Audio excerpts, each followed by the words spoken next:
Bonjour à toutes et à tous. Alors, je suis très heureuse de présenter ce webinaire avec mes excellents confrères Raphaël Janel et Benoît Denis qui sont à mes côtés. Je remercie le moniteur d'avoir organisé ce webinaire. Et donc, nous avons fait une sélection qui est notre sélection, mais très franchement, peut-être aurait-on pu imaginer d'autres décisions, mais celles-là nous ont paru intéressantes. Voilà, et nous serons bien sûr à votre disposition pour répondre en fin de webinaire aux questions que vous souhaiteriez nous poser. Pour ma part, je vais vous présenter 3 décisions. Il y en a 2 sur les slides et j'en ai rajouté une troisième qui est d'octobre 2023, mais qui me paraît quand même très intéressante. Et les sujets que je vais aborder seront par ordre de date décroissance, c'est-à-dire que je commence par le plus récent et je terminerai par le plus lointain.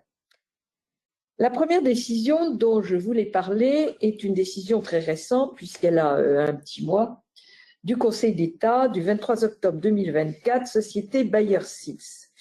C'est un arrêt de cassation sur qui n'a pas cassé vraiment, mais le Conseil d'État intervenant en tant que juge de cassation sur un sujet qui est très polémique et discuté, qui est le sujet du glyphosate. Très brièvement, en 2017, l'ANSES, qui est l'organisation française qui délivre les autorisations de mise sur le marché de pesticides, délivre une autorisation pour un produit qui s'appelle du Roundup Pro 360, dont le principe actif est le glyphosate, sachant que le glyphosate est autorisé au niveau communautaire, mais que les autorisations de mise sur le marché des produits sont délivrées au niveau national. Une association va donc attaquer cette décision au motif qu'il y avait beaucoup d'arguments, mais le motif principal était que l'ANSES avait commis une erreur manifeste d'appréciation dans l'évaluation du risque du produit lié à la présence du glyphosate. Le tribunal administratif de Lyon lui a donné raison, en reconnaissant effectivement une erreur manifeste d'appréciation. Appel a été interjeté devant la Cour administrative d'appel de Lyon, qui, par un arrêt du 29 juin 2021, a confirmé la position du tribunal administratif, tout en considérant que ce n'était pas un contrôle de l'erreur manifeste d'appréciation qui devait être effectué, mais bien un contrôle de la qualification juridique des faits. Et c'est dans ce contexte que le Conseil d'État a été saisi d'un pourvoi en cassation présenté par Bayer, dont tout le monde sait qu'il a racheté Monsanto. Le Conseil d'État commence par se prononcer sur la base légale à retenir pour l'application du principe de précaution. En effet, si les requérants avaient invoqué une double base légale, à savoir à la fois la Constitution et les principes de droit communautaire, qu'il s'agisse du traité de l'Union qui y fait expressément référence ou des textes spécifiques relatifs aux pesticides, les juridictions de premier et deuxième degré avaient retenu comme base la Constitution française. Le Conseil d'État procède par une substitution de motifs en considérant que ce n'est pas la Constitution française qui doit être retenue, mais le droit communautaire, dans la mesure où l'interprétation qui est faite du principe de précaution au niveau communautaire n'est pas inférieure à celle qui est faite de la Constitution française, et qu'en conséquence, il y a bien une cohérence à l'ensemble. On ajoutera du reste qu'il y a, en matière d'application du principe de précaution pour les pesticides, un arrêt de principe de la Cour de justice de l'Union européenne, qui est un arrêt du 1er octobre 2019, qui s'appelle l'arrêt Blaise.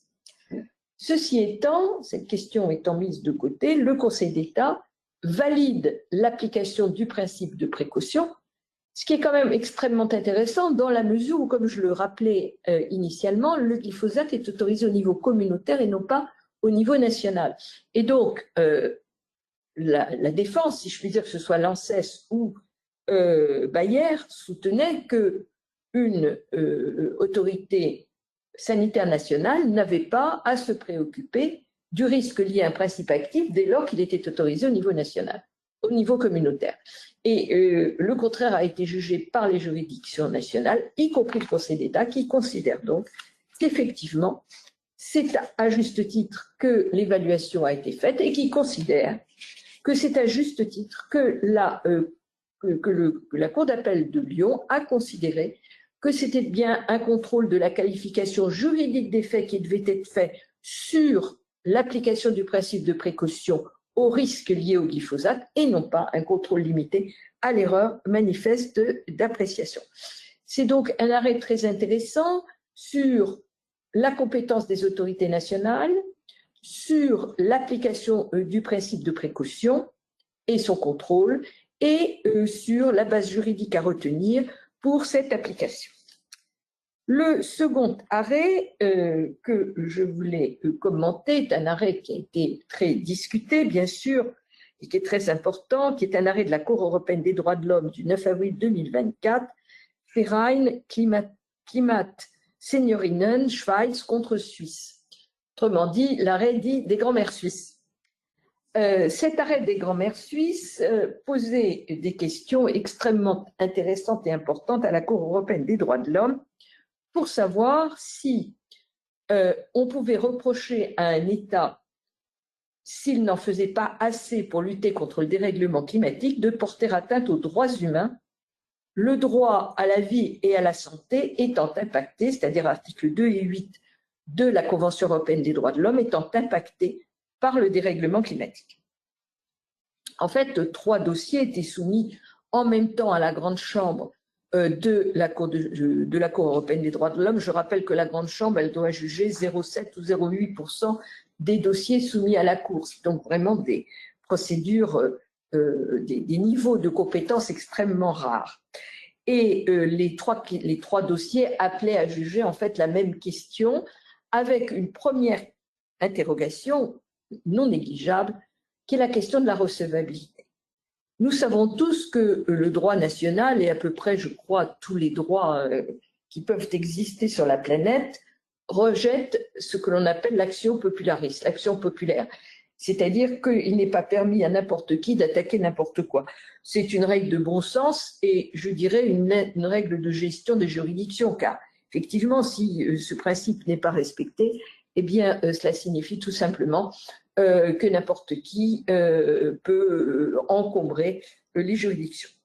Je vais vite parce que le temps passe. La Cour a donc pris une position sévère en considérant que globalement, sauf cas exceptionnel, un individu ne pouvait pas saisir la Cour européenne des droits de l'homme parce qu'en réalité, tous les individus de la planète étaient confrontés au dérèglement climatique avec des raisons d'agir différentes. Les vieux parce qu'ils sont vieux, les jeunes parce qu'ils sont jeunes, les malades parce qu'ils sont malades, etc.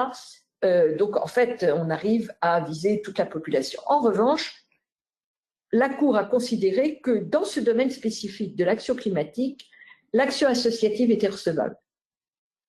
Parce que l'association des grands-mères suisses, en l'espèce, pouvait justifier de représenter les grands-mères suisses et en même temps de défendre quelque part un intérêt général.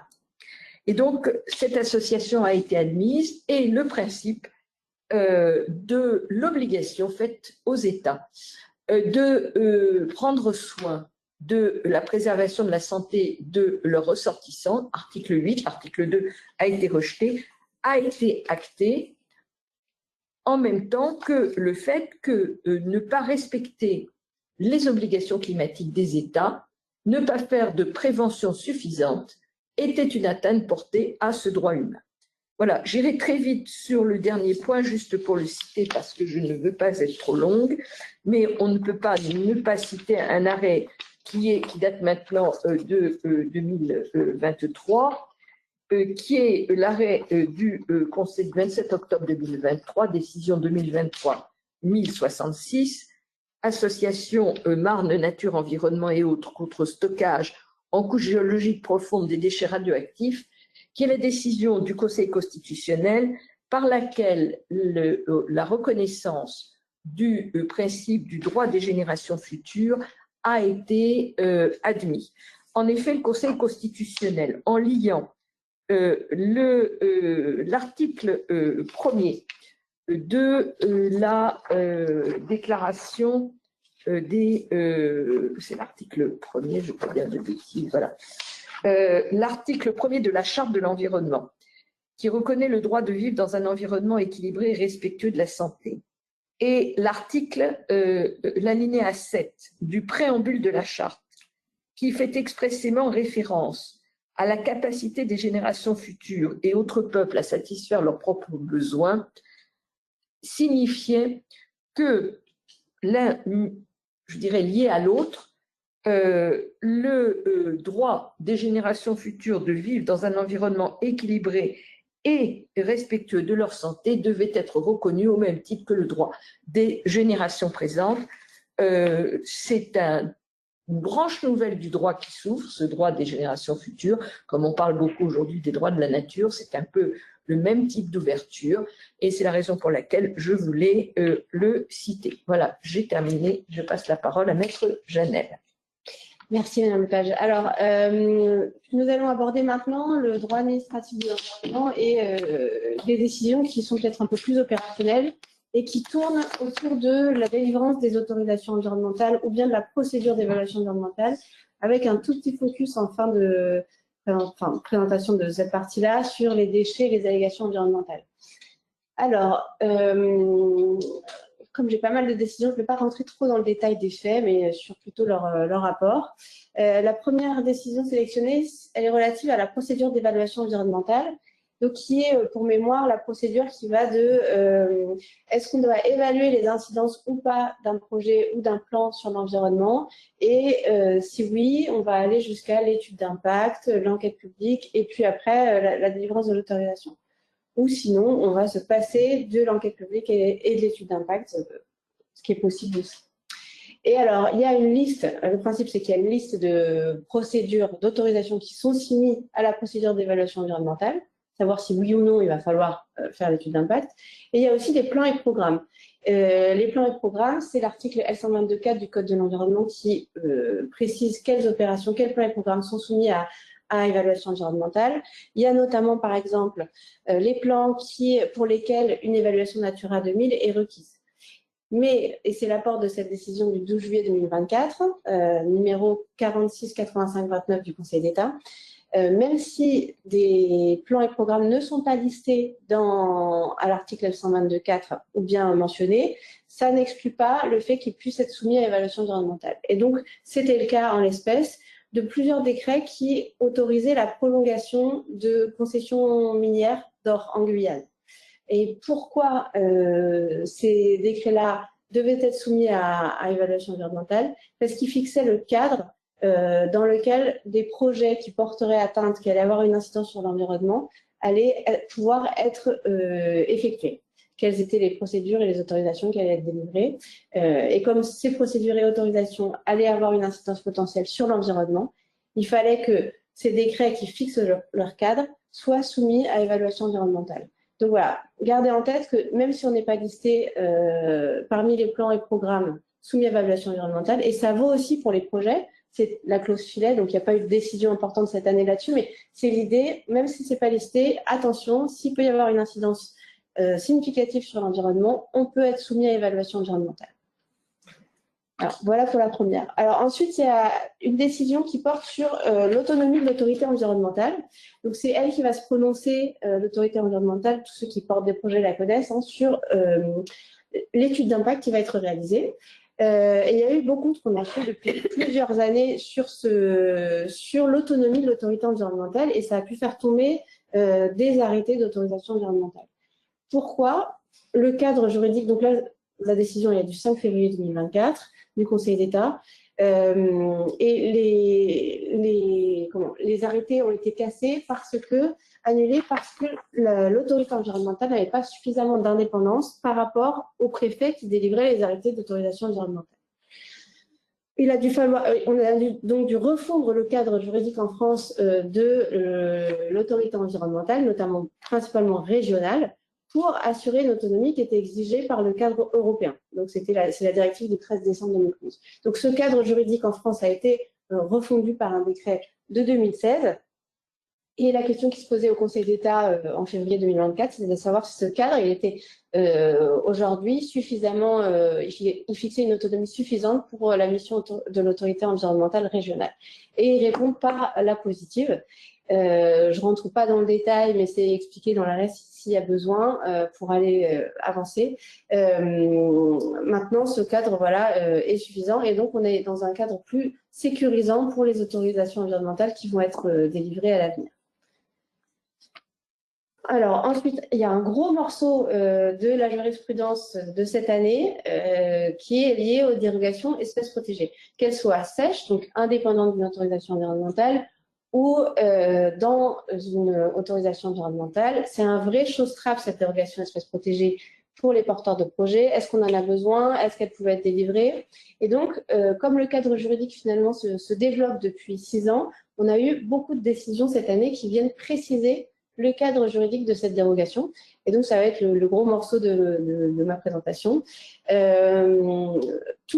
Beaucoup de choses sont parties, notamment d'un avis du Conseil d'État du 6 novembre 2022, 6 décembre 2022, qui précisait à quel moment il fallait une dérogation espèce protégée. Dans quel cadre on allait avoir besoin d'une dérogation espèce protégée.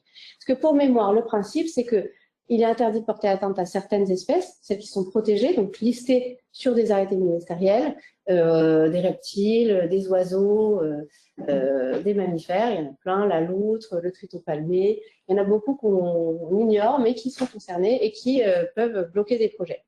Donc cet arrêt du 6 décembre 2020, cet avis du 6 décembre 2022 disait dans quel cas on doit avoir une dérogation. Et le déclencheur, c'était il fallait un risque suffisamment caractérisé pour les espèces qui sont impactées par le projet. Et c'est là-dessus qu'on va revenir maintenant. Donc, dans ce premier arrêt du 6 décembre 2023, il est mentionné parce qu'il n'est pas encore, on n'est pas encore dans l'année complètement écoulée, on n'est pas au-delà, et puis parce que le Conseil d'État a apporté une précision importante sur la notion de risque suffisamment caractérisé. Dans cette affaire, la Cour administrative d'appel avait considéré que le risque était négligeable et que donc il n'y avait pas besoin de dérogation espèces protégées.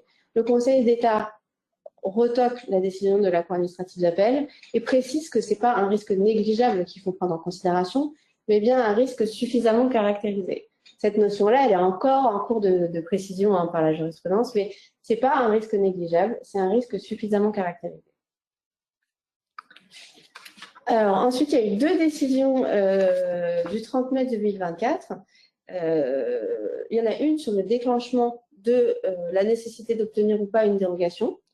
Qu'est-ce qu'on prend en compte comme mesure pour savoir si oui ou non il faut une dérogation.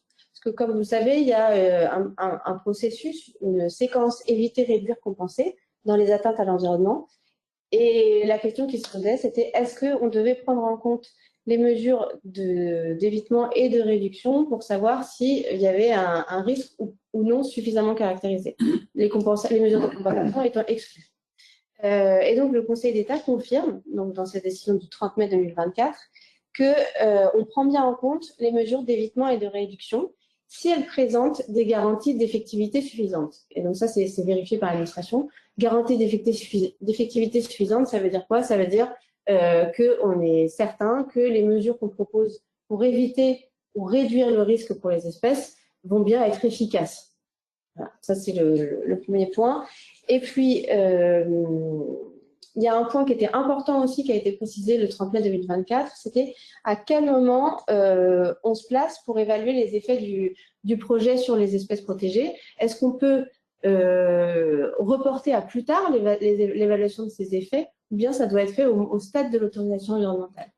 En réalité, il y avait quand même assez peu de doutes, mais le Conseil d'État a bien confirmé, on ne peut pas renvoyer à plus tard l'évaluation des risques sur les espèces protégées et donc l'obtention de la dérogation, ça doit être fait au stade de l'autorisation environnementale et avant le démarrage des travaux.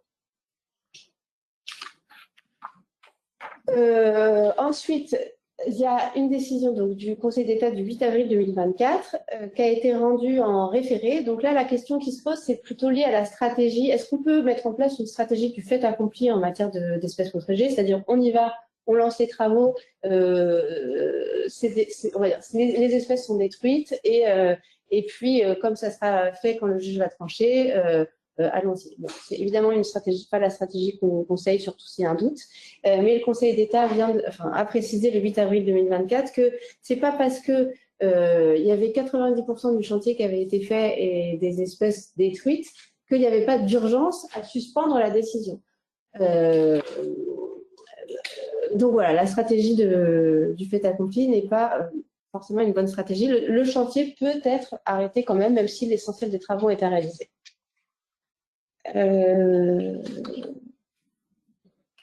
Ensuite, là, on revient encore sur le déclenchement et ça rejoint la décision du 30 mai 2024, donc c'est pas forcément dans l'ordre, je suis navrée. Là, c'était une décision, c'était le projet, et là, c'est intéressant, c'est une dérogation sèche. C'était la création d'un centre commercial, donc pas besoin d'autorisation environnementale. Il n'y avait pas de dérogation pour la création de ce centre commercial et les travaux avaient commencé. Et là, c'est une association de protection de l'environnement qui avait saisi le préfet pour lui demander d'imposer à l'exploitant, à celui qui réalisait les travaux, de demander une dérogation espèce protégée. Le tribunal, le préfet a refusé, le tribunal avait fait droit à la demande de l'association en imposant au préfet de... Ce qui était important, comme on le disait, c'était de pouvoir... Ah, pardon.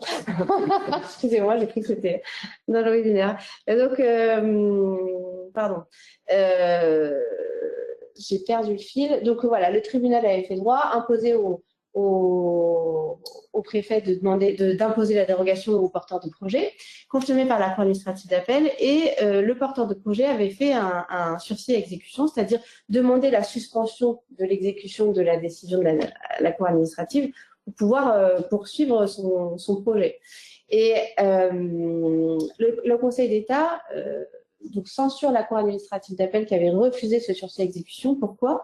Parce qu'il était fondé sur l'absence de prise en compte par la Cour administrative d'appel des mesures de réduction de l'impact de l'environnement sur la dérogation sur les espèces protégées et qui permettait donc éventuellement d'exclure le besoin de dérogation et donc de ne pas imposer aux porteurs de projet de la demander. Donc, bon, voilà, ça c'est lié, comme tout à l'heure, au déclenchement de la nécessité d'avoir une dérogation espèce protégée. Et c'est est-ce qu'on prend en compte ou pas les mesures d'évitement et de réduction qui sont proposées par le porteur de projet? Et la réponse est oui, on prend en compte les mesures d'évitement et de réduction pour savoir si on va demander ou pas une dérogation espèce protégée et donc si un risque pour ces espèces est caractérisé.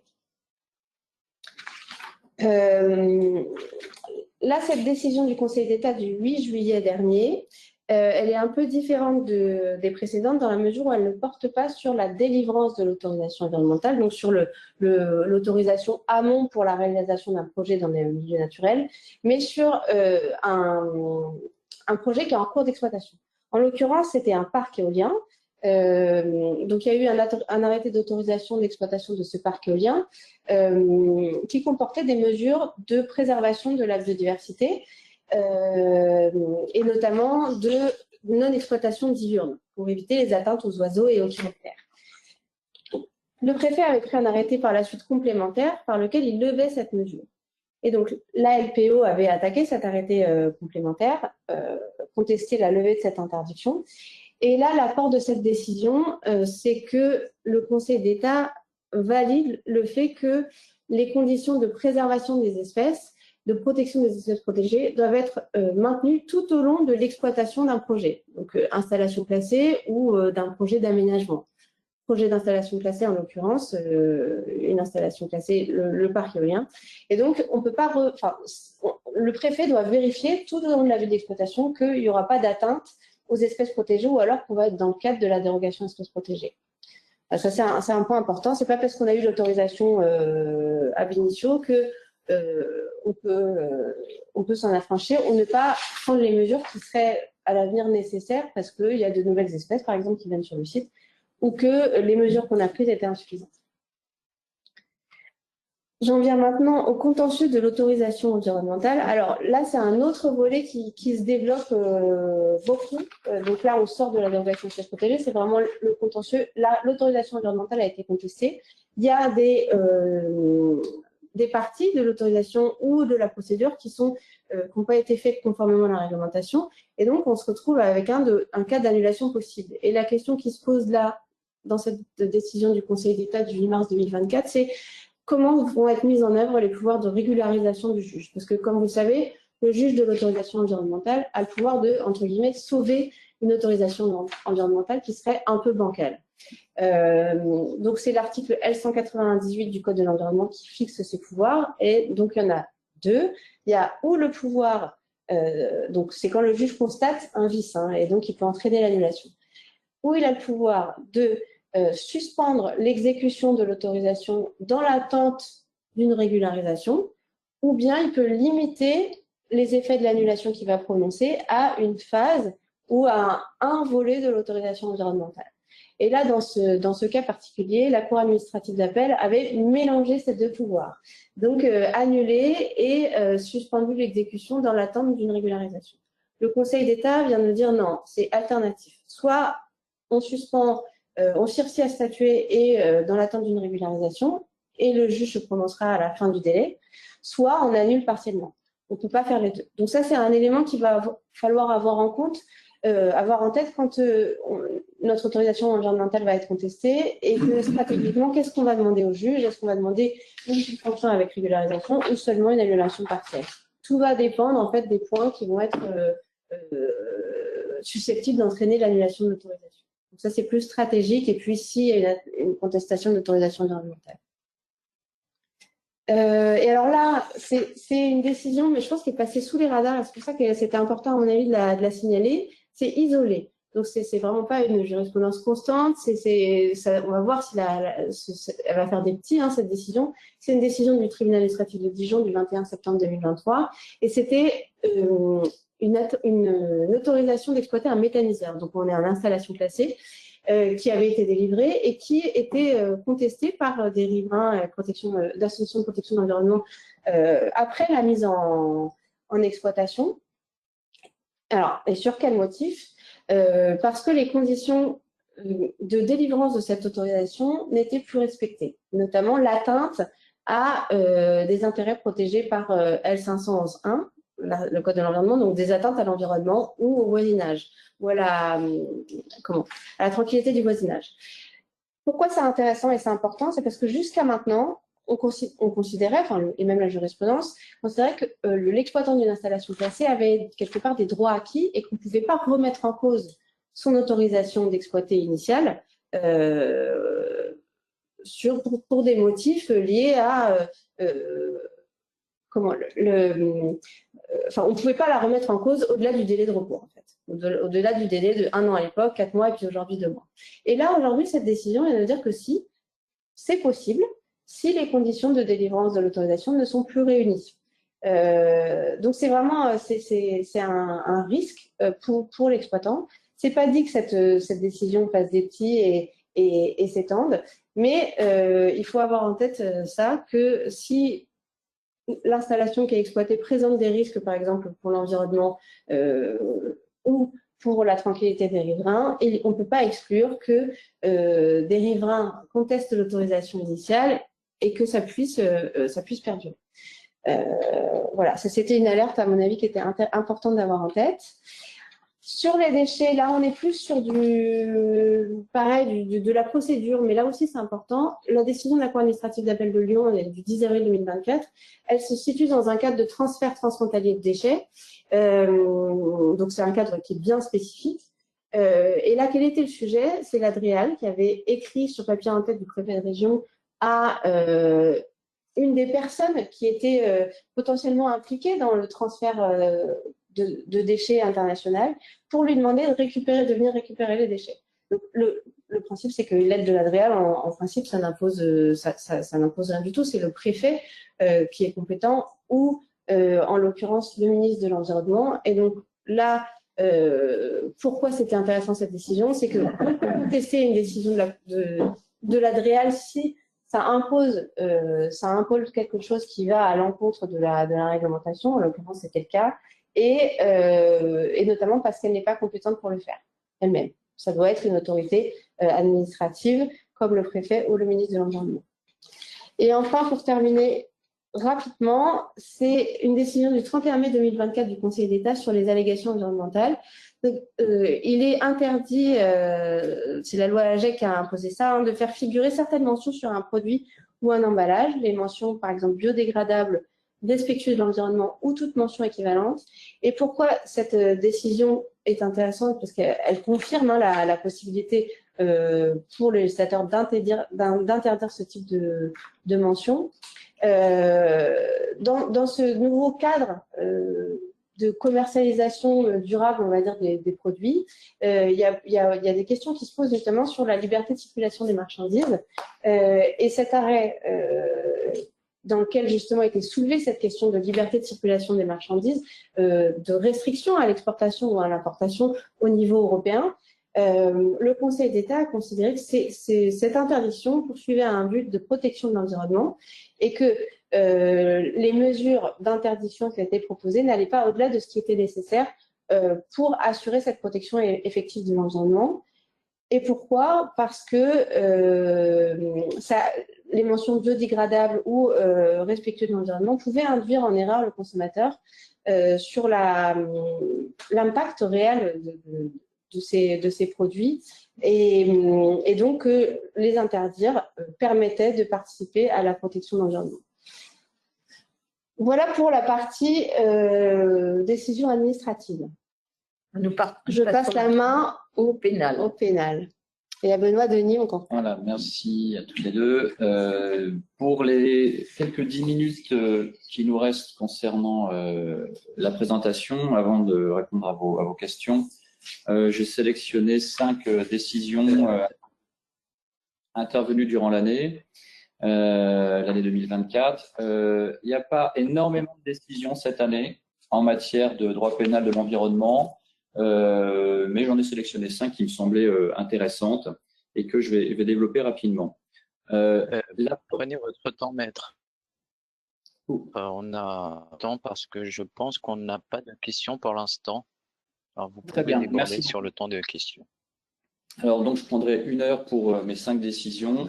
Donc, non. Alors, première décision qui est relative, c'est une question de procédure, mais qui a son importance en pratique, qui concerne les pouvoirs de visite des inspecteurs de l'environnement. C'est un arrêt de la Chambre criminelle du 16 janvier 2024 qui est venu préciser dans quelles conditions les inspecteurs de l'environnement, qui sont définis par le Code de l'environnement, je vous renvoie au texte en la matière, dans quelles conditions ces inspecteurs de l'environnement peuvent visiter. En l'occurrence, c'était un terrain agricole qui était en cause, terrain agricole sur lequel il y avait eu des travaux qui avaient porté atteinte notamment à la tortue de Hermann, qu'on retrouvera un petit peu plus loin dans une autre décision.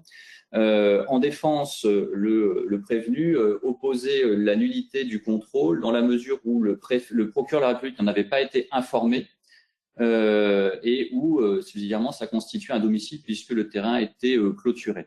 En réponse, la Chambre criminelle vient dans cet arrêt nous dire que un terrain agricole, ça ne constitue pas l'un des lieux dans lesquels la visite domicile, enfin la visite plutôt par les inspecteurs de l'environnement doit être précédée d'une information du procureur de la République, parce qu'il y a un texte spécifique qui impose cette information préalable. Je dis bien que c'est une information préalable, c'est pas une autorisation, mais il y a une liste limitative des lieux dans lesquels, alors ce sont les lieux de production, là aussi je vous renvoie au texte, je vais pas le paraphraser, et la Cour de cassation estime que le terrain agricole n'entre pas dans les prévisions de ce texte qui pose cette obligation d'information préalable, et par ailleurs, le terrain même clôturé n'étant pas un domicile, eh bien on ne bénéficiait pas de la protection des visites domiciliaires.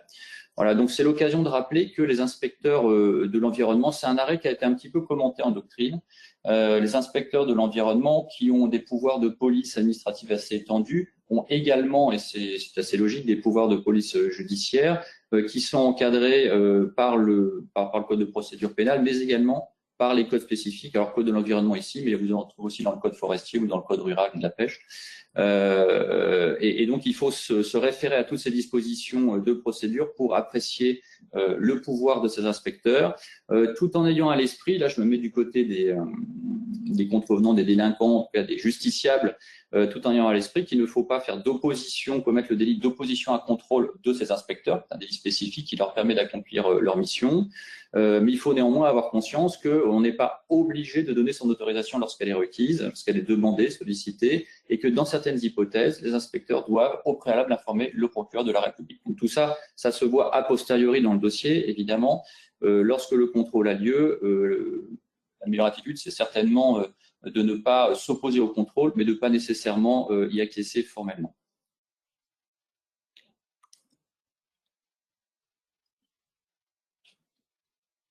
Je vais un petit peu trop vite. Voilà, deuxième décision qui concerne la gestion irrégulière de déchets.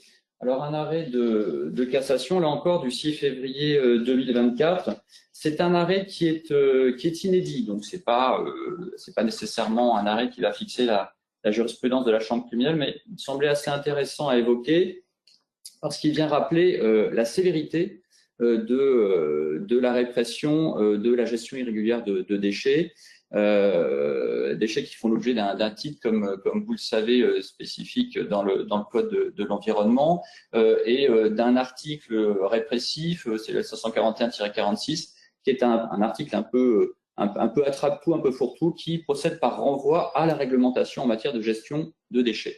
Et donc, il est assez aisé pour la partie poursuivante de soutenir que les déchets n'ont pas été gérés dans des conditions régulières au plan administratif et qu'il en découle la commission d'une infraction. Là, au cas d'espèce, il s'agissait, ce qui était allégué, il y avait deux éléments dans cet arrêt. Il y avait l'enfouissement irrégulier de déchets amiantés dans le cas d'un chantier de construction. C'est pas cet aspect-là qui est ici mis en évidence. Ça faisait l'objet d'un grief de mise en danger délibérée de la vie d'autrui. Ça a été écarté par les premiers juges et la Cour de cassation valide leur interprétation. Dans ce qui est en cause ici, c'est la gestion de déchets inertes. Et là, c'est un peu plus étonnant parce que les premiers juges, les juges du fond, avaient relaxé les porteurs de projets qui expliquaient que ces déchets inertes, il n'est pas contesté qu'il s'agissait de déchets inertes, avaient été mis de côté le temps du chantier dans l'attente de leur traitement par la commune, en l'occurrence. Et la Cour de cassation, donc les premiers juges avaient estimé qu'il n'y avait pas là de méconnaissance des conditions administratives de gestion des déchets inertes. Et la Cour de cassation, dans cet arrêt donc de cassation, vient dire que les juges du fond se sont trompés. Et, alors, elle n'explique pas très précisément pourquoi, en réalité. On croit comprendre qu'il aurait fallu que les juges du fond se demandent ce qui aurait bien pu advenir de ces déchets inertes et si tel avait bien été le cas au cas d'espèce. Ce qu'on peut dire de manière un peu générale, c'est que les déchets inertes a un statut un peu particulier. C'est pas un déchet dangereux par hypothèse, et on peut utiliser le déchet inerte dans tout un tas d'emplois, notamment en remblai. C'est des choses qui sont couramment faites, et on peut tout à fait imaginer. Alors, je ne suis pas l'avocat ce n'est pas l'avocat des parties dans ce dossier, mais on comprend assez mal le grief qui est fait par la Chambre criminelle à ces porteurs de projets qui pouvaient tout à fait estimer très légitimement, à mon sens en tout cas, que ces déchets inertes seraient traités a posteriori, alors soit par un envoi en ISDI, soit par mise en remblai. Enfin, il y avait plusieurs solutions. Mais en tout cas, le fait de stocker ces déchets ne portait pas a priori atteinte en soi aux règles de gestion des déchets inertes. Bon, c'est pourtant ce qu'a retenu la Chambre criminelle, mais encore une fois, c'est un arrêt qui n'a pas été publié. C'est un arrêt inédit, alors même que c'est un arrêt de cassation. Ça doit rappeler qu'en matière de déchets, il faut faire preuve de prudence et que les juges peuvent être particulièrement sévères en la matière. En tout cas, le juge de cassation.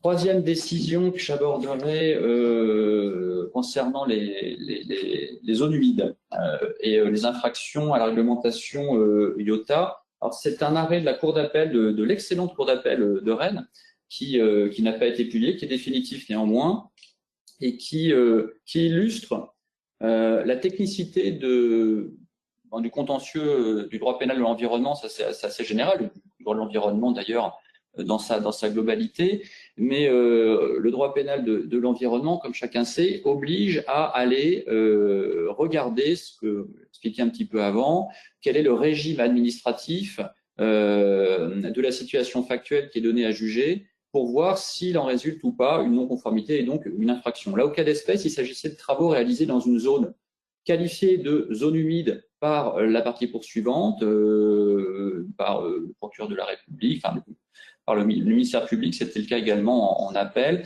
et par l'OFB qui avait fait des constats, également par la commune, notamment parce que au PLU, la zone était classée zone humide. Or, ce qui a pu être démontré dans cette affaire en défense, c'est que la notion de zone humide ne va pas de soi en réalité, que la notion de zone humide du Code de l'environnement n'est pas celle du Code de l'urbanisme. C'est-à-dire qu'en clair, vous pouvez être classé zone humide au PLU sans constituer, sans caractériser une zone humide au sens du Code de l'environnement. Et pour corser le tout, il y avait eu un changement il y a eu en l'espèce un changement de la réglementation, une évolution de la notion de zone humide dans le Code de l'environnement, qui se définissait avant une loi du 26 juillet 2019 par 2 critères cumulatifs et qui aujourd'hui se définit par 2 critères alternatifs. Voilà. Donc, grosso modo, les 2 critères, c'est le caractère humide de la zone et le deuxième critère, c'est la présence de plantes hygrophiles. Voilà. Auparavant, avant cette loi de 2019, il fallait cumuler les 2 critères. Aujourd'hui, ce sont des critères alternatifs et donc l'un des deux suffit à caractériser la zone humide et donc à entraîner la qualification éventuelle de l'infraction et donc la condamnation. Donc au cas d'espèce, la Cour d'appel de Rennes, je dis l'excellente Cour d'appel de Rennes, a fait un travail juridique très pointu d'analyse de la qualification au cas d'espèce au regard des règles applicables à l'époque des faits de la zone humide et est allé en voie de relax en considérant qu'au cas d'espèce, il n'y avait pas de zone humide et que les travaux pouvaient donc être exécutés sans solliciter l'autorisation IOTA au préalable.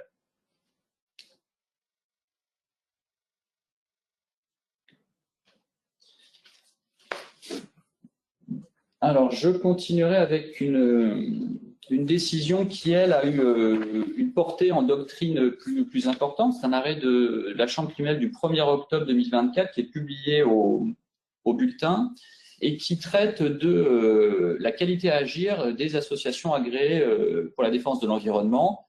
Donc, c'est une question qui intéresse un peu toutes les parties prenantes à ce type d'affaires, aussi bien les associations en question, mais aussi les autres parties civiles qui peuvent trouver avantage à prendre appui sur la coaction d'une telle association, mais également qui intéresse les prévenus en défense qui auront certainement envie de critiquer la recevabilité d'une telle action, pas seulement d'ailleurs pour empêcher que ne soient prononcés des dommages et intérêts qui sont en l'état de la jurisprudence pas toujours très élevés, mais pour éviter d'avoir un adversaire supplémentaire. Toujours est-il que l'action des associations de protection de l'environnement, des associations agréées, elle est régie par une disposition spécifique, c'est l'article L142-2 du Code de l'environnement, et que la Cour de cassation devait apprécier si, au cas d'espèce, il s'agissait du Dieselgate, l'affaire du Dieselgate, des allégations trompeuses pouvaient, c'était ça le fondement de la prévention, pouvait autoriser l'action d'une association de protection de l'environnement. Alors, les associations en question avaient une appréciation, une interprétation maximaliste des dispositions de l'article L142-2 du Code de l'environnement qui leur donne intérêt à agir. En défense, on avait une appréciation, enfin, les prévenus avaient une appréciation plutôt restrictive de ces dispositions. Et la Cour de cassation a tranché dans le sens d'une appréciation restrictive de ces dispositions. La Cour de cassation, la Chambre criminelle, a fait prévaloir le principe de légalité en réalité. Ce qui est assez remarquable, c'est que là, on est en matière procédurale et pas en matière de fond. Sur le fond du droit, on sait très bien que le principe de légalité commande l'interprétation stricte du texte. C'est moins évident, en tout cas en doctrine, c'est discuté en ce qui concerne les règles de procédure.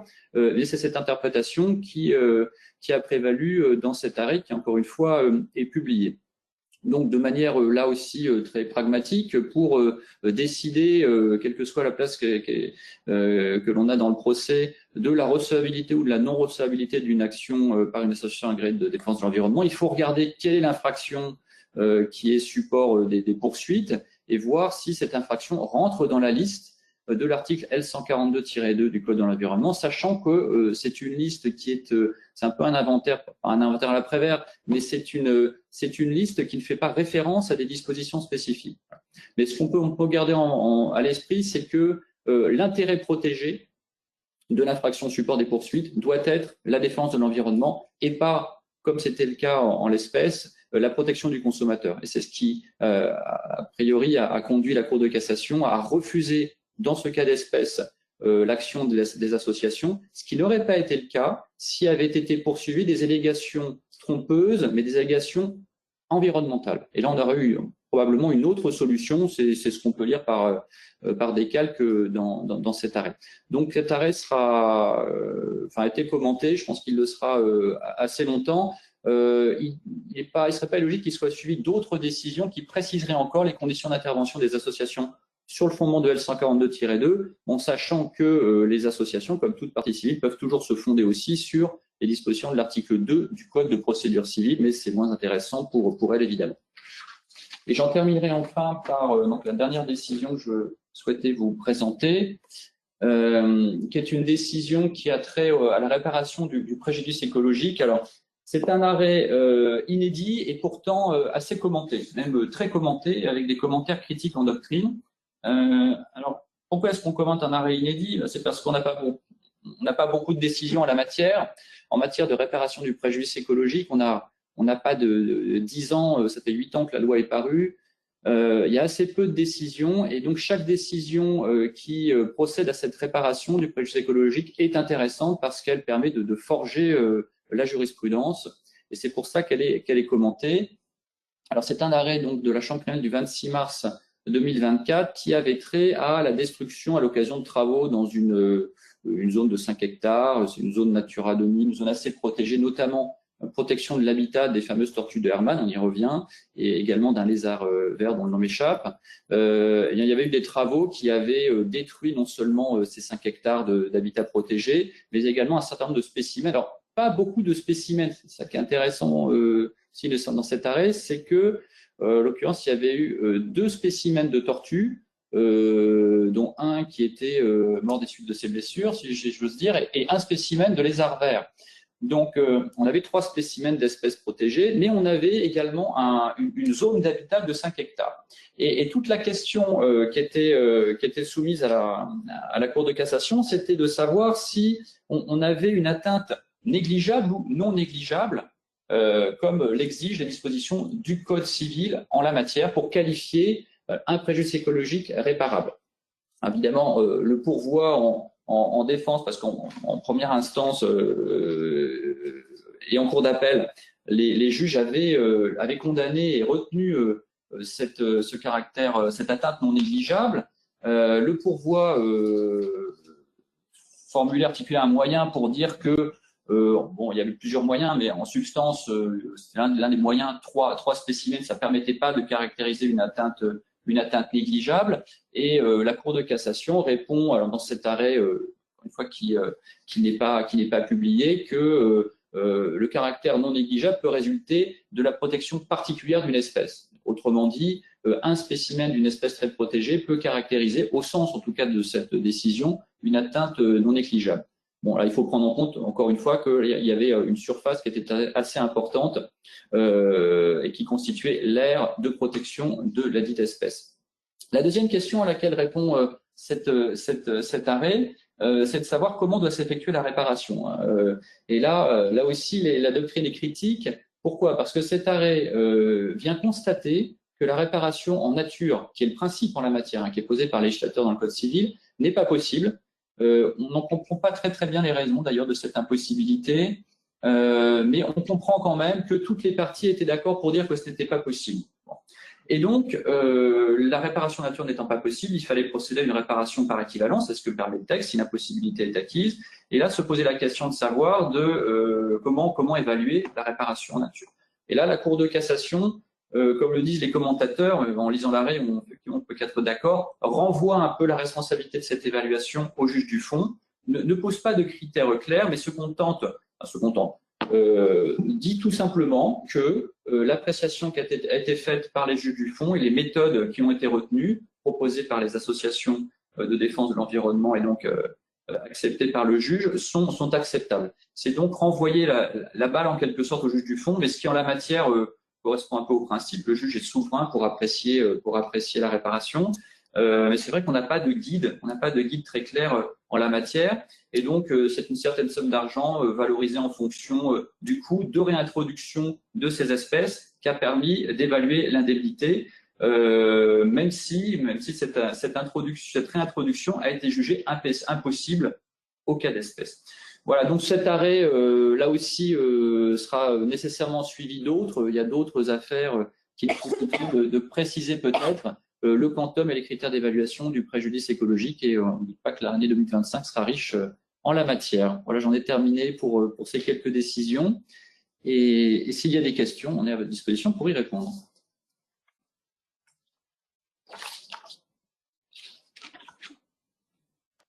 Oui, il y a une question, et d'abord je vous remercie pour votre présentation tous les trois. Il y a une question qui concerne les dérogations espèces protégées. Et je la paraphrase, sans la paraphraser, et elle porte sur la question de savoir si une demande de dérogation espèces protégées peut être cumulée avec cumulée avec des mesures de compensation. Est-ce que à partir du moment où on prévoit des mesures de compensation, on échappe à l'obligation de déposer, je ne sais pas si j'ai été... D'accord. Si, je crois que j'ai compris. La question qui se pose, c'est est-ce que, pour savoir si on a besoin ou pas d'une dérogation, on peut prendre en compte les mesures de compensation? Si on... C'est ça? Oui, c'est bien. Alors, oui, c'est une bonne question. Donc, on a eu 2 décisions du Conseil d'État. Donc, c'est d'abord l'avis de décembre 2022 qui nous dit que la réponse est non. On ne prend pas en compte les mesures de compensation pour apprécier l'atteinte aux espèces protégées. On prend seulement en compte les mesures d'évitement et de réduction. À partir de là, si avec l'évitement et la réduction, on a un risque suffisamment caractérisé, il faut une dérogation. Et après, c'est dans le cadre de la dérogation qu'on va valider les mesures de compensation.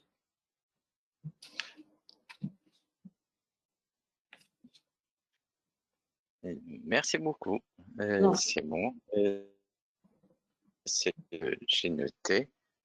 S'il y a d'autres questions, vous pouvez les poser encore dans la journée, et j'essaierai de les envoyer à nos intervenants et y répondre En tout cas, avant de terminer, j'aimerais vous remercier tout d'abord nos intervenants pour leurs analyses, et merci à tous nos auditeurs qui nous ont suivis.